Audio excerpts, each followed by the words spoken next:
Hi అండి, నమస్తే. Welcome to my channel. ఈరోజు వీడియోలో రెసిపీ వచ్చేసి తాటికాయల సీజన్ వచ్చేసింది కదండి. ఇంకా లేట్ ఎందుకు, తాటి గారెలు, తాటి రొట్టి, ఇంకా different types of Tatikayala recipe చేసేసుకుందాం. సో మీకు కూడా ఈ వీడియో యూజ్ అవుతుందని తాటి గారెలు మా మమ్మీ చెప్తే ఎలా చేయాలో మీకు వీడియో తీసి చూపిద్దామని మీ ముందుకు వచ్చేసానండి. నేను ఒక 3 తాటికాయలు తీసుకున్నాను. ఇది స్మెల్ చూస్తే తెలుస్తుందండి ముగ్గినియా పచ్చినియా అని.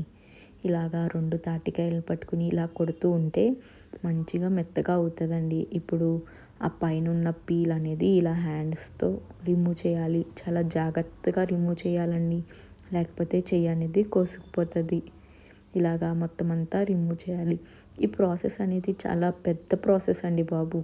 చేయాలంటేనే చిరాకు వచ్చేస్తుంది, కానీ అది చేసిన తర్వాత ఆ గారెలు తింటూ ఉంటే ఎంత యమ్మీగా ఉంటాయి. ఇలాగా ఒక తాటికాయలో 3 టెంకలు ఉంటాయండి. ఇలాగ మనం పూరి దేవుకునే సట్రం ఉంటుంది కదా, ఈ సట్రం వేసుకుని ఇలా చేస్తూ ఉంటే గుజ్జు అనేది చాలా ఫాస్ట్గా వచ్చేస్తుందండి. అప్పట్లో ఈ టెక్నిక్స్ తెలియక మన అమ్మమ్మల నాటి కాలంలో గిన్నెకి తీసి ప్లేటు, చిల్లులు గిన్నె ఇన్ని రకాలుగా తీసేవారు. ఇలా చేయడం వల్ల అసలు పీస్ అనేది రాకుండా మంచిగా గుజ్జు అనేది చాలా ఫాస్ట్గా వచ్చేస్తుందండి. నాకు మొత్తం అంతా తీస్తే ఒక ప్లేట్లోకి ఇంత గుజ్జు అయితే వచ్చిందండి. ఈ గుజ్జుకి నీకు ఈక్వల్ క్వాంటిటీలో చెప్తున్నాను. ఫస్ట్ ఒక గ్లాస్ గోధుమ రవ్వ, బొంబాయి రవ్వ, బెల్లం పొడుము, బియ్యం పిండి తీసుకోవాలి. మొత్తం అంతా స్లోగా యాడ్ చేసుకుంటూ మిక్స్ చేసుకుంటూ చూసుకోవాలి. కన్సిస్టెన్సీ బట్టి ఇంకొంచెం యాడ్ చేసుకోవాలండి. ఇప్పుడు బాగా మొత్తం నేను చూపిస్తున్న ఈక్వల్ క్వాంటిటీస్ వేసుకుని బాగా మిక్స్ చేసుకోండి.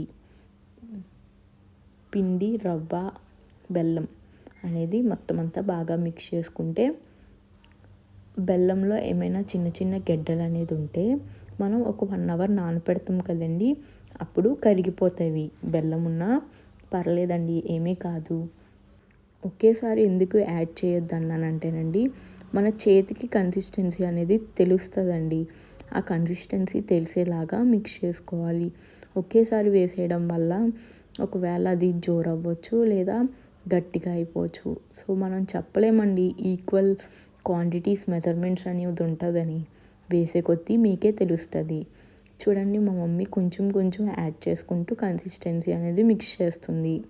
నాకేం జరిగిందంటే, నేను 3 ఈక్వల్ క్వాంటిటీలో తీసుకున్నాను కదా, ఈక్వల్ క్వాంటిటీలో 3 ముందుగా మిక్స్ చేసి పెట్టేసుకున్నాను. బెల్లం 1 గ్లాస్, రవ్వ 1 గ్లాస్, బియ్యం పిండి 1 గ్లాస్ వేసుకుని మిక్స్ చేసేసుకున్నానండి. కన్సిస్టెన్సీ బాగానే ఉంది అప్పుడు. అయితే నేను 1 అవర్ పాటు నానపెట్టుకోవాలి కదా, నానపెట్టుకున్నానండి. అలా నానపెట్టుకున్నప్పుడు బెల్లం నుంచి వాటర్ అనేది రిలీజ్ అవ్వడం వల్ల పిండి అనేది కొంచెం లూజ్ అయ్యింది. ఇలా లూజ్ అవడం వల్ల గారె అనేది పర్ఫెక్ట్గా రాదు. అలానే నూనె కూడా పీల్చేస్తుందండి. అప్పుడు ఏం చేయాలంటే, ఇంకో గ్లాస్ రవ్వ తీసుకుని రవ్వ యాడ్ చేసుకుంటూ గట్టిగా గారెల పిండి లాగా మిక్స్ చేసుకోవాలి. చూడండి, ఇప్పుడు 1 గ్లాస్ రవ్వ పట్టింది మాకు. మళ్ళీ మిక్స్ చేసుకున్నాక సైడ్గా ఆయిల్ పెట్టుకోవాలి. అలానే డీప్ ఫ్రైకి ఆయిల్ పెట్టుకుని కొంచెం వేడయ్యాక చేతులకి అనేది ఆయిల్ అప్లై చేసుకుంటూ నేను చూపిస్తున్న విధంగా రౌండ్గా చేసుకుని గారెలు అనేది వేసుకోవాలండి. మళ్ళీ నాకు ఇప్పుడు కరెక్ట్ మెజర్మెంట్ ఎలా అంటేనండి, 2 గ్లాస్ రవ్వ పట్టింది, 1 గ్లాస్ బియ్యం పిండి, 1 గ్లాస్ బెల్లం పొడి పట్టిందండి.